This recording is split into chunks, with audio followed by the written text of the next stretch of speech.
Buenas noches, aprendices. El día de hoy, 1 de junio, eh, iniciamos sesión en línea para tratar 3 evidencias.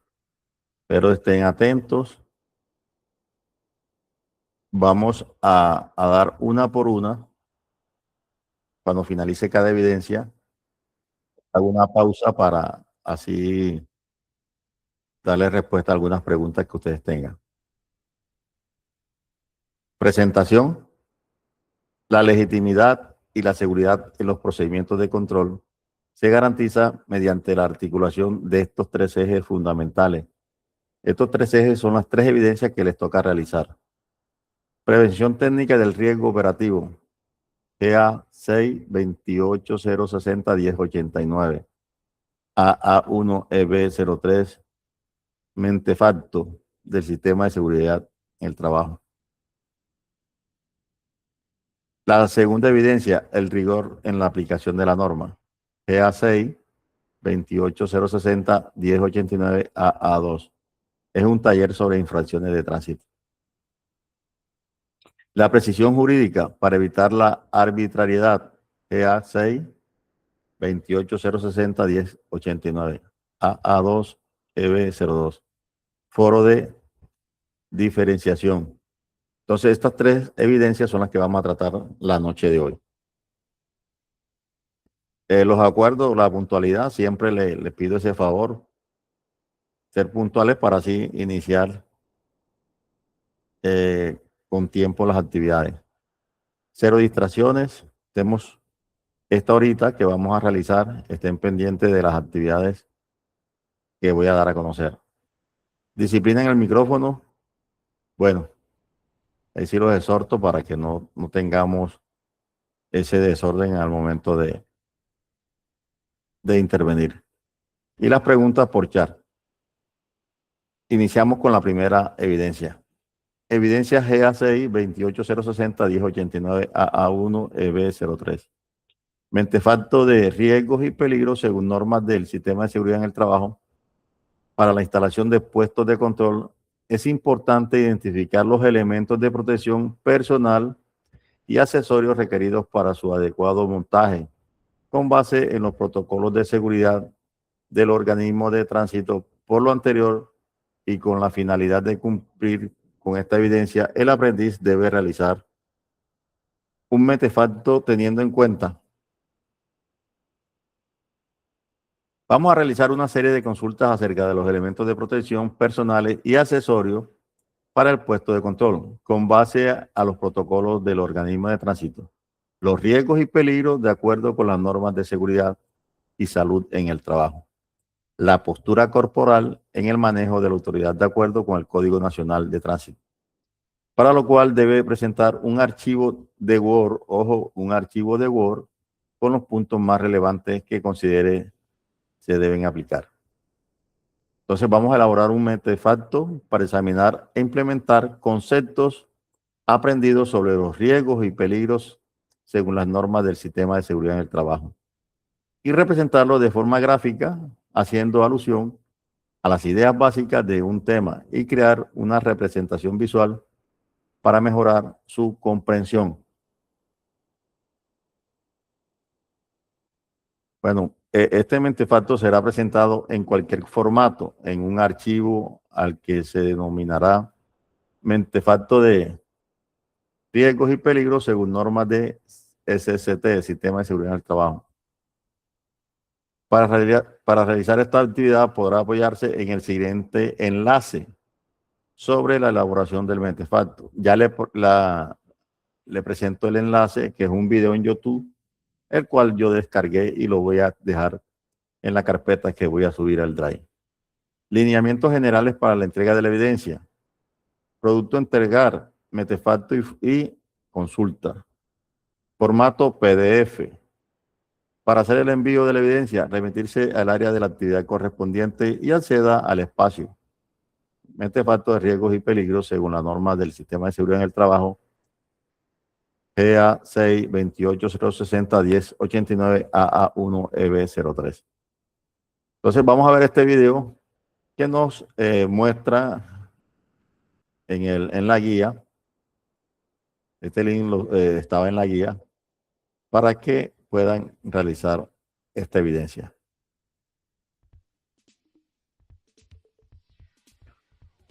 Si alguna vez te has preguntado cómo hacer un mentefacto, sigue viendo este video y aprenderás a hacer mentefactos conceptuales.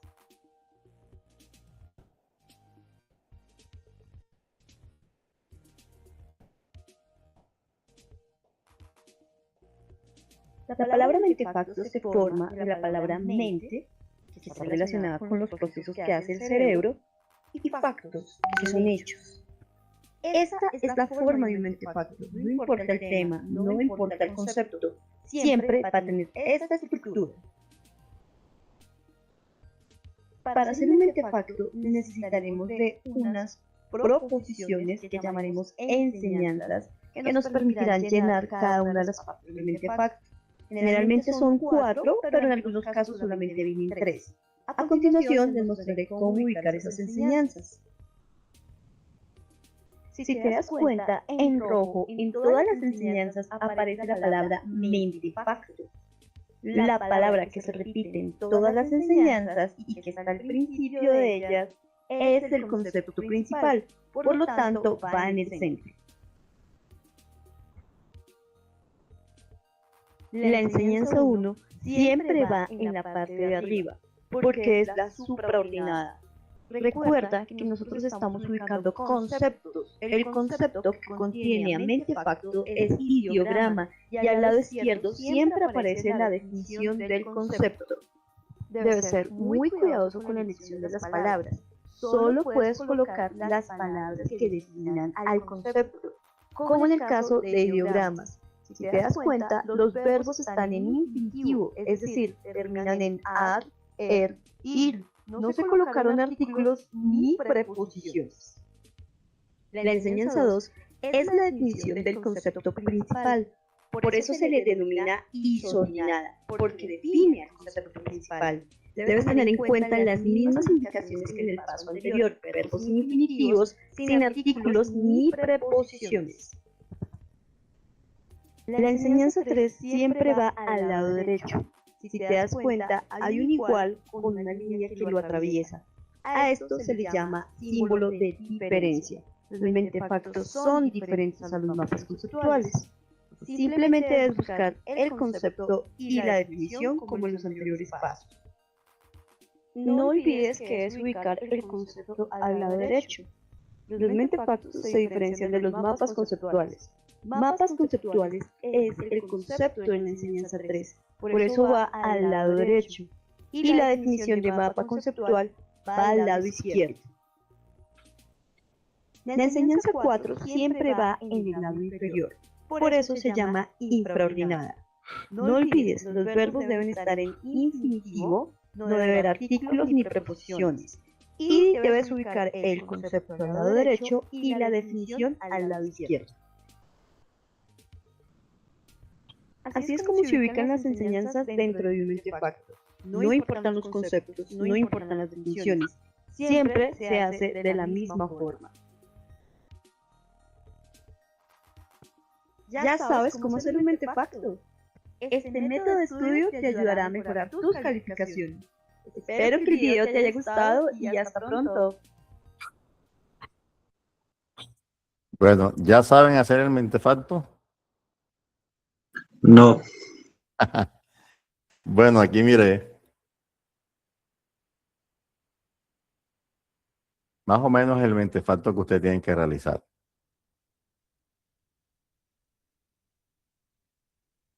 La seguridad, normas de seguridad y salud en el trabajo, SCT, protocolo de seguridad vial del organismo de tránsito. La instalación de puesto de control. Recuerda que ese es el mentefacto que va en el centro. A la izquierda que van los elementos subordinados o a la derecha.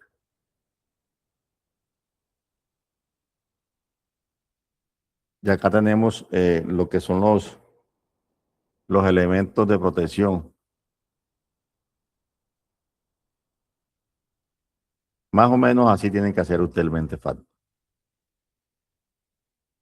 Esto le puede servir como una guía, muchachos.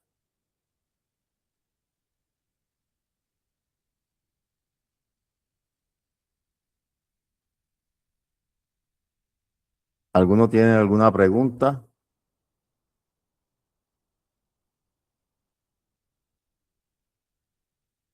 Juan Gabriel. Profe, el mentefacto, yo estuve leyendo la guía, él habla a realizar lo referente a SST, o sea, Seguridad y Salud para el Trabajo.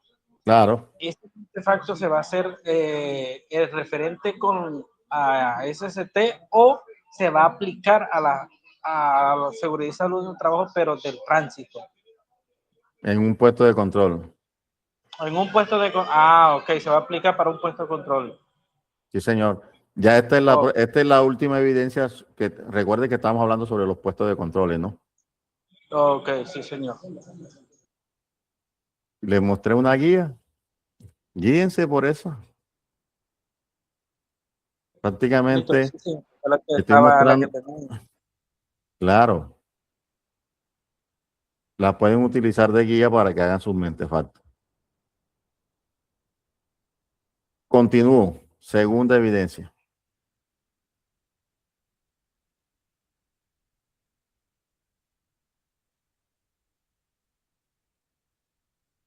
Espera un momentico que había dejado de compartir.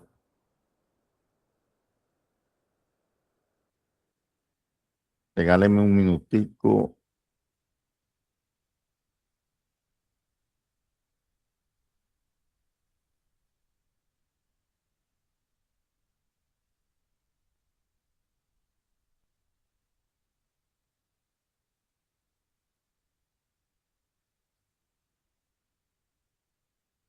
Espera un momentico, muchachos.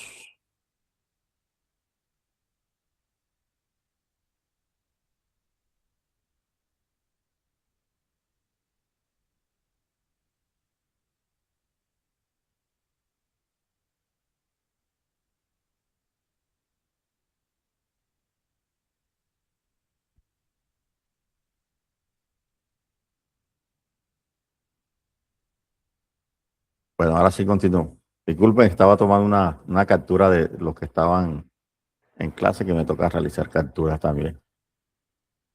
Ahora sí, iniciemos. Vamos a compartir pantalla nuevamente.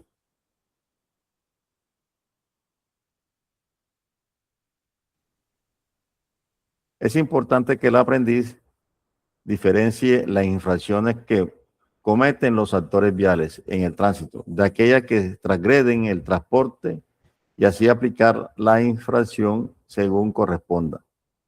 De la misma manera, realizar el adecuado diligenciamiento del formato u orden de comparendo o informe único de infracciones del transporte según corresponda.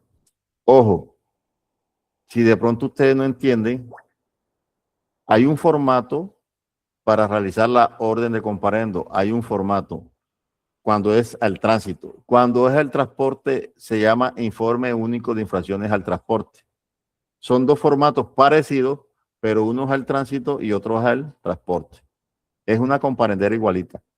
Lo que pasa es que los códigos del tránsito son uno y los códigos del transporte son otros. La duración, 24 horas. Materiales de formación a consultar. Para desarrollar esta actividad adecuadamente, se recomienda revisar los contenidos presentados en el componente formativo, procedimientos operativos de tránsito y transporte. Entonces, ese procedimiento operativo de tránsito y transporte, ¿qué evidencia nos toca presentar? A continuación, se describen las acciones y las correspondientes evidencias que conforman la actividad de aprendizaje. Evidencia GA 6-28060-1089. AA2 EB01. Taller sobre las infracciones al tránsito e infracciones al transporte. Debido a que el tránsito y el transporte son dos conceptos diferentes, es importante tener claro en cada uno de ellos las normas que lo regulan. Ojo, las normas que lo regulan. En el tránsito lo regula, está el Código Nacional de Tránsito y está la resolución 3027, que es la que sanciona. Cuando es transporte, la norma que lo regula es la ley 336 y la que sanciona es la 3366. Entonces, por lo anterior y con el objeto de cumplir con esta evidencia, el aprendiz debe realizar un taller sobre las infracciones al tránsito y al transporte bajo los siguientes parámetros. Tienen que hacer un taller. Leer los archivos sobre los decretos, el 3366, que yo les dije, que es prácticamente el manual de infracciones, pero el transporte. Código Nacional de Tránsito, resolución 3027, que es la que sanciona, en este caso, el tránsito. Decreto 1079 de 2015. En ese decreto están todos los decretos relacionados con el transporte. Entonces, si es transporte individual, si es transporte colectivo, si es transporte de pasajeros por carretera, si es transporte de carga, todo eso está relacionado en el decreto 1079. Y la ley 336 del 96 que nos habla sobre el transporte. Entonces, hacer una fuente confiable, que sean convenientes para afianzar los conocimientos sobre este tema. Elaborar un documento con portada de presentación. Ojo, van a hacer un trabajo normal, como algunos de ustedes, y los felicito, siempre hacen su portada de trabajo. A mí se me había olvidado resaltar eso. Eso significa el profesionalismo de cada uno. Describir el procedimiento a seguir antes, durante y después. Ojo, describir el procedimiento antes, durante y después de la imposición del comparendo en lo referente a las infracciones de tránsito. Presentar un cuadro comparativo donde se describan dos infracciones en las que incurre el conductor o propietario de un vehículo automotor, dos infracciones en las que incurre el conductor de un vehículo no automotor o de tracción animal, 12 en las que incurre el peatón, las cuales dan lugar a la imposición de multas y los montos por cada una de ellas. Entonces vamos a describir las infracciones que dan lugar a la inmovilización tanto de vehículos como de motocicletas. Escoger una infracción y diligenciar una orden de comparendo. Ojo, escoger una infracción y diligenciar una orden de comparendo. También realizar un informe único al transporte con caso hipotético que el aprendiz escoja. Entonces van a hacer dos órdenes de comparendo. Una orden al tránsito y el otra al transporte. Lineamientos generales para la entrega de la evidencia. Producto a entregar, un taller y los formatos. El taller, el antes, durante y después, y los formatos, tanto la orden de comparendo como el informe único del transporte. Formato, PDF. Para hacer el envío de la evidencia, remítase el área de la actividad correspondiente y acceda al espacio taller sobre infracciones al tránsito de infracciones al transporte GA 6 28060 1089 AA2 EB01. Vamos a ver unas reglas y sanciones, pero antes le quiero compartir, vamos a ver esto. Yo más o menos hice este cuadro. Este es el cuadro que ustedes deben de realizar más o menos.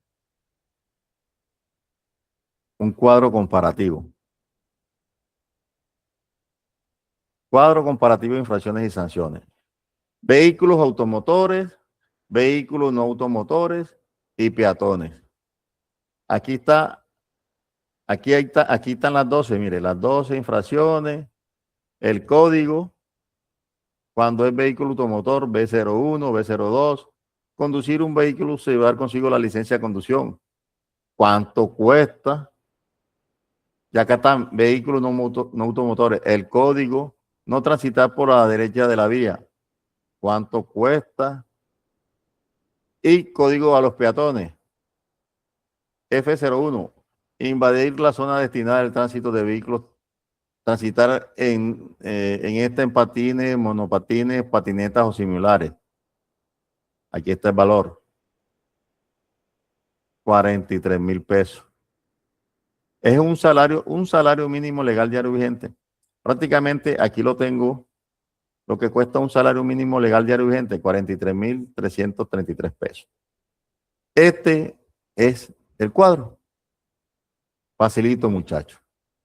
Esto pueden parecer, bueno, una lista interminable y súper monótona de restricciones, ¿verdad? Pero si nos ponemos a analizar de cerca el marco oficial de transporte en Colombia, descubrimos un sistema, de hecho, un sistema fascinante y súper estructurado. Hoy vamos a hacer una revisión profunda de cómo funciona esta jerarquía de consecuencias en las vías. Vamos a ir desde las infracciones más pequeñitas hasta las medidas más extremas. Y claro, basándonos puramente en los textos oficiales que rigen el movimiento de millones de personas todos los días.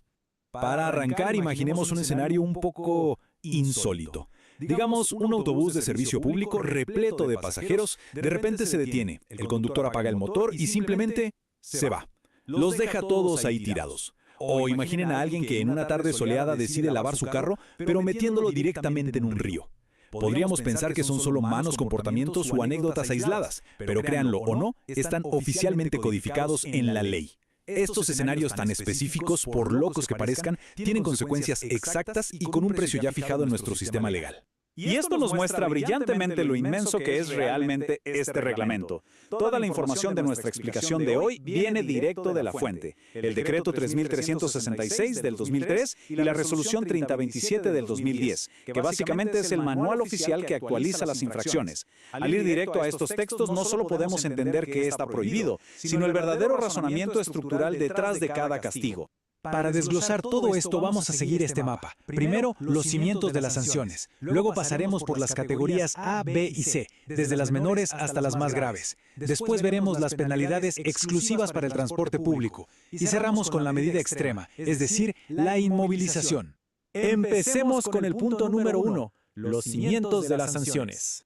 El alcance de este decreto 3336 es, la verdad, gigantesco. Su artículo 1 deja clarísimo que aplica a un montón de actores distintos. Todo este engranaje legal existe para castigar acciones que perturben el servicio público, dañen la infraestructura o, lo más importante, pongan vidas en riesgo. Y ojo, esto no aplica solo a los conductores de transporte masivo. Abarca a empresas de transporte de carga, colegios con sus propias rutas y hasta dueños de vehículos particulares que presten servicios especiales. Literalmente, nadie que opere en las vías se escapa de este marco. Pero bueno, antes de entrar a hablar de multas y castigos, hay que destacar algo vital, las garantías legales. El artículo 8 consagra un principio universal, que es la presunción de inocencia. Básicamente, a cualquier persona o entidad se le presume inocente hasta que un acto administrativo en firme declare su responsabilidad. Es más, el artículo 9 asegura el debido proceso, garantizando que bajo ninguna circunstancia la sanción se volverá más pesada sin justificación. Es un balance súper necesario entre la mano dura del Estado y los derechos de los ciudadanos. Pasemos al número 2, categoría A, las infracciones menores. Aquí empezamos a ver el impacto económico. Las infracciones de esta categoría A conllevan una sanción de 4 salarios mínimos legales diarios vigentes. Es la multa más suave de todo el espectro. Está pensada más que nada para corregir esos comportamientos que, aunque son molestos o disruptivos, no representan una amenaza máxima en las vías. Entonces, ¿qué clase de acciones cuestan estos 4 días de salario? Curiosamente, el código apunta mucho a vehículos no motorizados o de tracción animal. Hablamos de actos como agarrarse de otro vehículo en movimiento, una práctica que lamentablemente se ve muchísimo en la calle. También castiga transportar objetos que bloqueen la visibilidad, meterse por espacios de peatones como andenes o puentes, o algo tan extremo como conducir por una vía férrea. Así que sí, incluso para los que andan en bicicleta hay reglas súper estrictas para proteger la seguridad. Avanzamos al número 3, categoría B, riesgos cotidianos. En este escalón, la penalidad financiera se duplica exactamente. Las multas de categoría B exigen el pago de 8 salarios mínimos diarios. Como el riesgo aumenta, pues la respuesta correctiva del Estado también se vuelve más dura frente a esas malas decisiones de todos los días. Y en esta categoría encontramos faltas súper comunes y otras, bueno, un tanto peculiares. Por ejemplo, conducir sin llevar la licencia encima o andar con las placas oscurecidas. Y aquí es donde aparece el caso que mencionamos al inicio, lavar el vehículo en la vía pública, en ríos o canales. Esa es una infracción ambiental metida directo en el Código de Tránsito. Otra regla clave aquí es la prohibición absoluta de llevar niños menores de 10 años en el asiento de adelante. Son normas totalmente preventivas para proteger el entorno y la vida. Llegamos al número 4, categoría C, las infracciones graves. Aquí la cosa se pone seria y la carga financiera da un salto enorme. Cometer una de estas infracciones significa una multa de 15 salarios mínimos legales diarios. 15 es un golpe bastante considerable, diseñado justamente para quitar las ganas de cometer la infracción, porque en este nivel el marco legal tiene cero tolerancia. Y la verdad, las acciones lo justifican. Presentar una licencia falsa o de otra persona entra directo en esta categoría. Pero lo que resalta enormemente en este nivel C son los temas de mal parqueo. Dejar el vehículo montado en el andén, en zonas verdes, bloqueando una intersección completita o peor aún, invadiendo los carriles de transporte masivo. Estas faltas no solo vuelven un caos la ciudad entera, sino que, como veremos en un momento, activan medidas muchísimo más fuertes al instante. Punto número 5. Transporte público y sus obligaciones estrictas.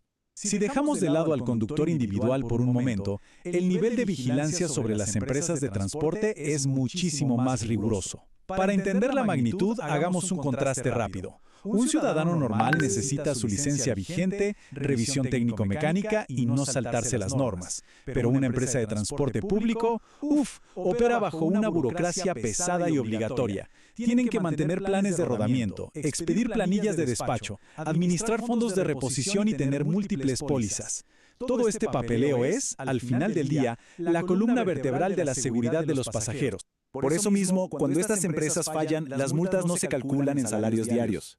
Las sanciones corporativas se miden en salarios mínimos legales mensuales y pueden ir desde 1 hasta 15 meses. El peso de la ley cae durísimo si una empresa despacha vehículos por rutas no autorizadas, altera las tarifas o comete faltas como obligar a los dueños de los vehículos a comprar acciones.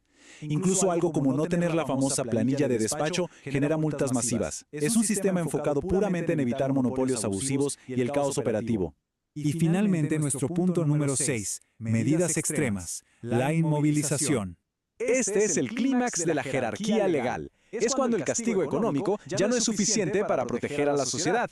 El artículo 47 define la inmovilización de forma súper precisa. Consiste en suspender temporalmente la circulación del vehículo. Y ojo con este detalle porque es fundamental. Es una medida preventiva. Es decir, no reemplaza la multa, se aplica como un adicional a las sanciones económicas.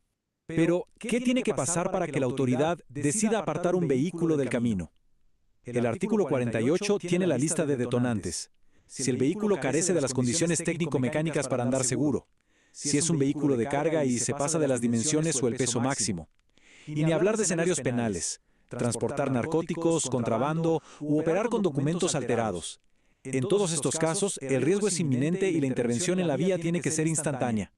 Ahora, recuperar el vehículo exige seguir pasos muy estrictos. Primero, la autoridad ordena detener la marcha y levante el informe. Segundo, el automotor es trasladado a los patios oficiales. Tercero, y este es el paso crítico, se debe comprobar que la causa que motivó el problema fue 100% subsanada. Y solo entonces, como cuarto paso, se puede obtener la orden de entrega. Pero esperen, aquí el reglamento presenta una protección legal súper interesante. El artículo 47 dice literalmente: en ningún caso será condición para la entrega del vehículo inmovilizado el pago de la multa. ¿Qué quiere decir esto? Que la idea del Estado no es usar el vehículo como rehén financiero para obligar el pago. El objetivo real es sacar un peligro de la calle. Si el problema técnico o de documentos se soluciona, el vehículo debe ser devuelto inmediatamente, sin importar que la deuda de la multa siga vigente. Cuando observamos cómo encaja todo, desde el cobro de 4 días de salario por pararse en un andén, hasta multas corporativas inmensas y la paralización total del vehículo en los patios, nos damos cuenta de que las normas de tránsito conforman un ecosistema profundamente detallado. No es solo cobrar dinero por cobrar, es calibrar una respuesta proporcional al daño potencial que causamos. Y después de entender toda la precisión con la que estas sanciones están codificadas, nos queda una gran reflexión a cualquiera de nosotros que se siente frente a un volante. Al final del día, ¿vale realmente la pena la comodidad temporal de un atajo frente al inmenso y escalonado peso de la ley?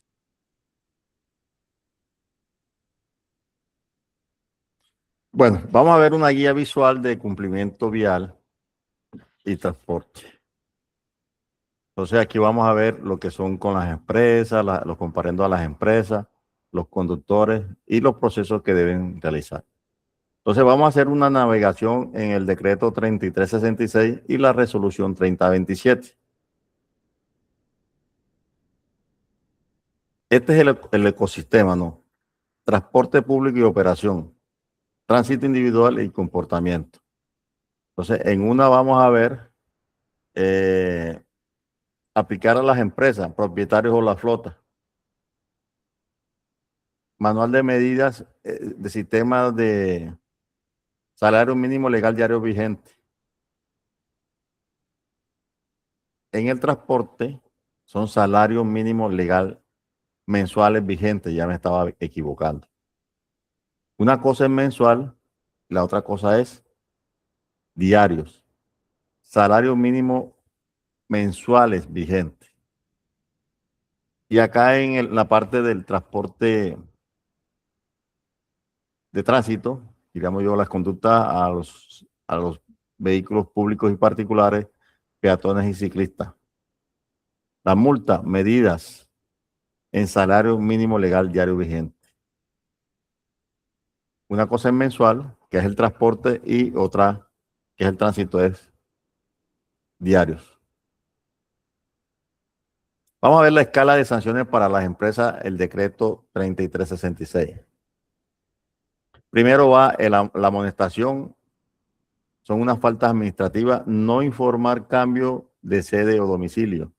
Ese es una tipo de amonestación. De 1 a 5 salario mínimo legal mensual. Estoy con diario. Mensual vigente. Operación sin los dispositivos de vehículos sin tarjeta de operación y no proveer la información. De 6 a 10 salario mínimo mensual vigente. Cobros indebidos de seguro, no expedir manifiesto de carga, pactar tarifas por debajo de lo regulado. De 11 a 15 salario mínimo mensual vigente. Vehículos sin las condiciones de seguridad, exceso de capacidad, despachar rutas no autorizadas. Una ruta no autorizada es de pronto todos los vehículos de transporte de servicio público deben de tener una ruta. Con el desvío o coger otra ruta que no está autorizada, le pueden realizar un tipo de comparendo. Y peligro máximo, suspensión hasta 3 meses y cancelación, pérdida definitiva de la licencia. Estas son las sanciones del transporte y ahí más o menos les dije una de ellas. Vamos a los documentos que soportan la operación, artículo 52. ¿Cuáles son esos documentos? Bueno, para el servicio de buses tenemos la tarjeta de operación, planilla de viaje ocasional y la planilla de despacho. Los buses que son pasajeros por carretera. Los de carga, ¿qué tienen que tener los vehículos de carga? Manifiesto de carga y los documentos de las mercancías peligrosas o extradimensionadas. Depende del tipo de mercancía que lleve. Pasajeros urbanos, los taxis, ¿qué tienen que tener? Tarjeta de operación y planilla de viaje ocasional. Sí aplica, en este caso, si sale de la jurisdicción. Porque como ellos son municipales o urbanos, para poder salir a otro municipio deben de tener una planilla de viaje ocasional.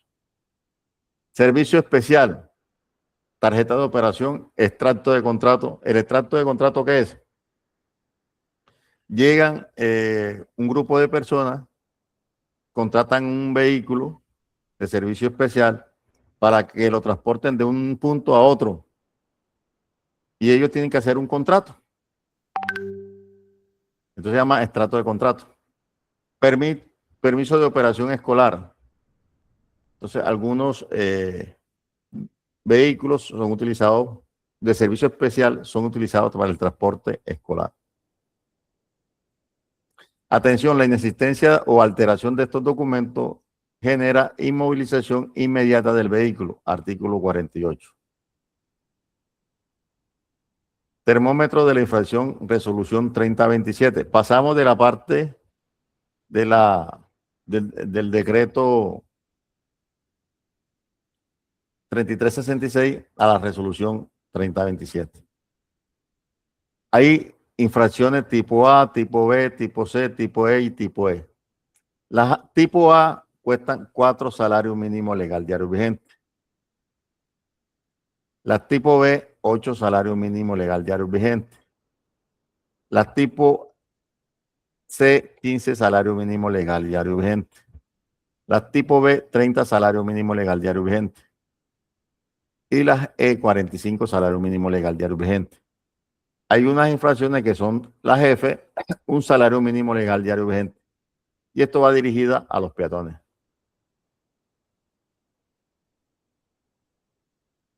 El baúl reglamento de la infracción C11, que son 15 salarios mínimo legal diario vigente. Estos son los elementos que debe de tener el kit de carretera o el kit de seguridad vial. Estos 9 elementos siempre tengan en cuenta que cuando vayan a realizar un control deben de tener estos 9 elementos. ¿Cuáles son?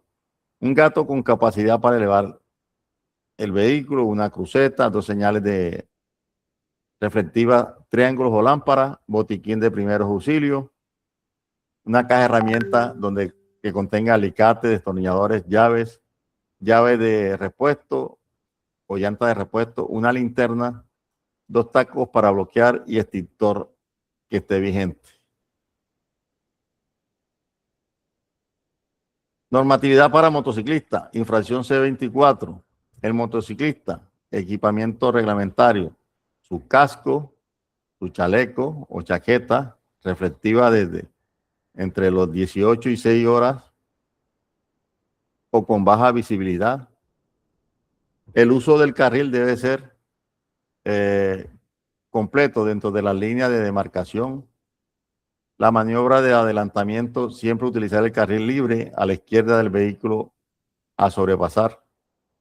Acá en La Guajira sobrepasan por la derecha. Prohibiciones estrictas.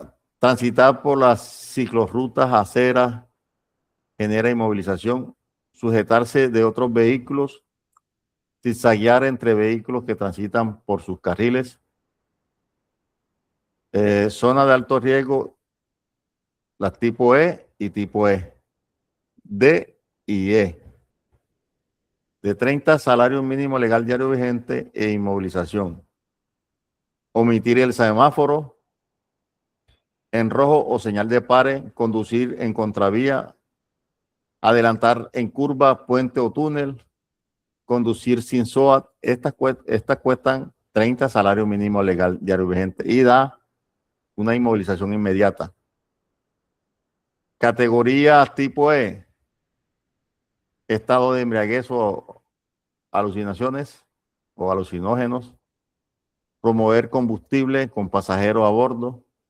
Estas cuestan 45 salarios mínimo legal diario vigente. Sin embargo, recuerden la ley 1696 que nos establece el tipo de las 4 grados de alcoholemia y las respectivas sanciones. Anatomía del comparendo, lo que ustedes van a realizar. La orden de comparendo único nacional, 00, el número. La fecha, lugar de infracción, infractor, el código de la infracción, lugar de la infracción, datos del infractor,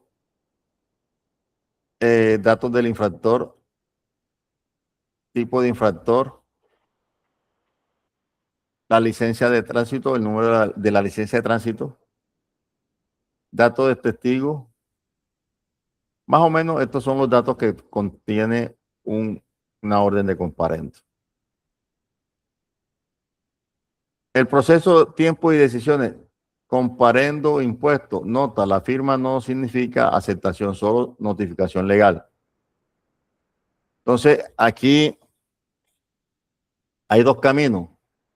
Se acepta la culpa, tiene de 1 a 5 días hábiles y tiene un descuento de 50%.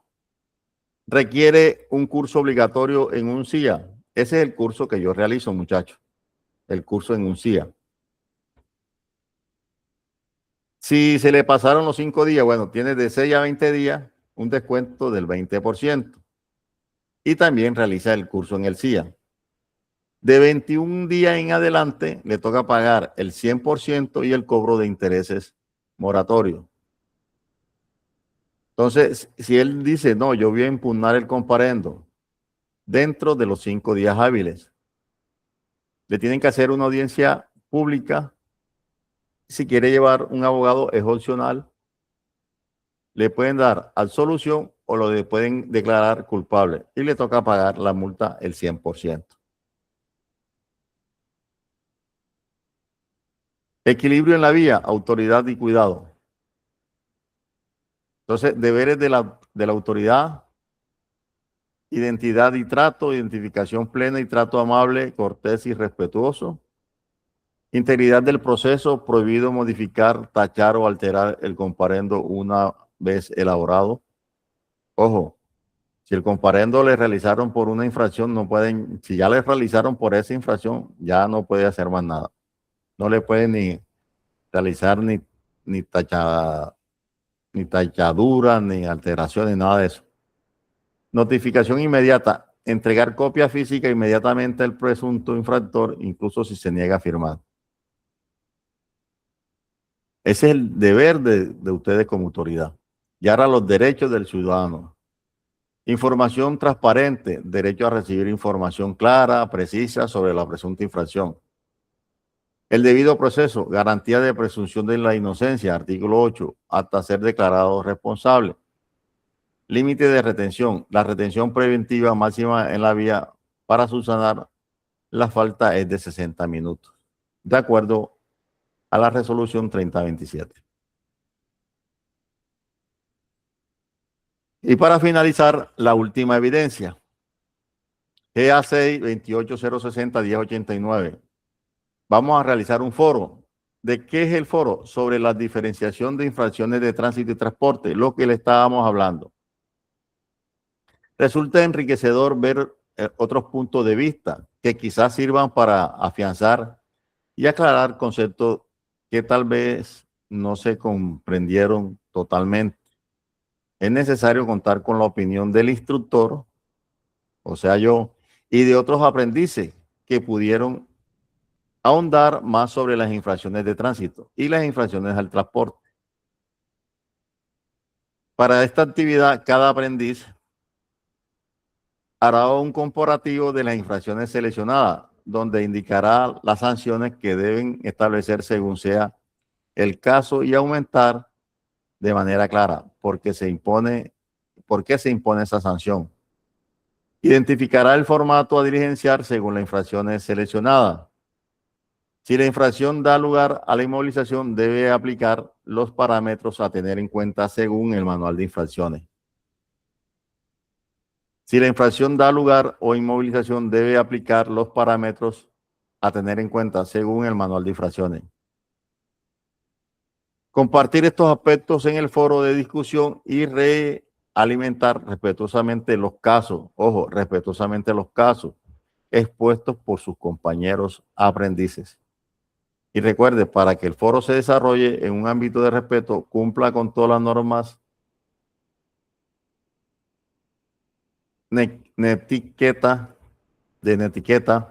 y aquellas establecidas por su instructor o participante. Participe en el foro dentro de los tiempos establecidos y de manera oportuna. Participe en el foro dentro de los tiempos establecidos y de manera oportuna. Procure apoyar sus participaciones con presentaciones de PowerPoint, cuadros comparativos, información relevante, formatos de comparendo, entre otros. Entonces, ustedes pueden utilizar todas estas herramientas un formato de PowerPoint, un comparendo. Lineamientos generales para el desarrollo de la evidencia. Para el desarrollo de la evidencia, remítase el área de la actividad correspondiente y acceda al espacio foro sobre diferenciación de las infracciones de tránsito y transporte GA6 28060 1089 AA2 EB02. Y gracias. Se me olvidó algo. Veamos qué tienen ustedes al respecto, alguna aclaración, una ampliación de algo alguna duda que tengan. No se preocupen. ¿Todo está bien?